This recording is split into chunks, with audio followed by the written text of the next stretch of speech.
I don't know how well you're going to be able to see that, but I think I just want to start out by talking about one thing. One thing I noticed, can you hear me okay if I don't use the microphone? Yeah. The one thing that I noticed is on your Optimist Creed, the first statement is to be so strong that nothing can disturb your peace of mind. Now, you never know what you're going to run into when you become a superintendent of schools. And the only thing I can tell you is that I take my role very seriously. I got into this business, I've been doing this, been in education for 30 years, and I got into it because I really care about kids. And I kept trying to move up the ladder because I felt the higher I could go, the more kids I could help and try to positively influence. But the one thing that's the reality of it is that once you get into a superintendent capacity, sometimes adult issues become a far greater time commitment than the time that you would prefer to be spending on students. And so if you've been reading anything lately in the media, I think you can understand that this has been a true test for me, because I am about as optimistic as you will ever find.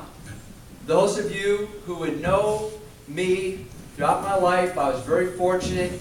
My mother and father did a great job to instill a great work ethic in me, and I care about people. So no matter what you read, I will promise you that first and foremost is that I'm going to do everything in my power to help our young people, because they're the greatest asset that we have in our community, bar none. So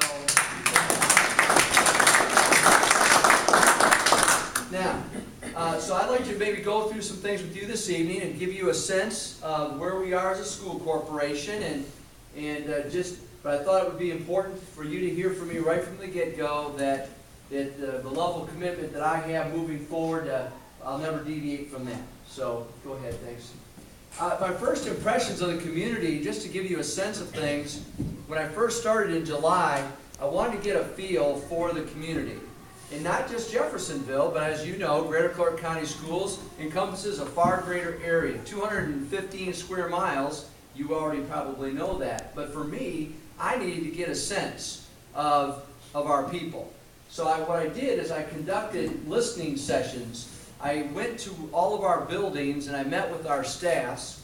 This started in the summertime, and a lot of people came in, and I had a chance to listen to them and hear what their concerns were, hear what they were proud of, and so on.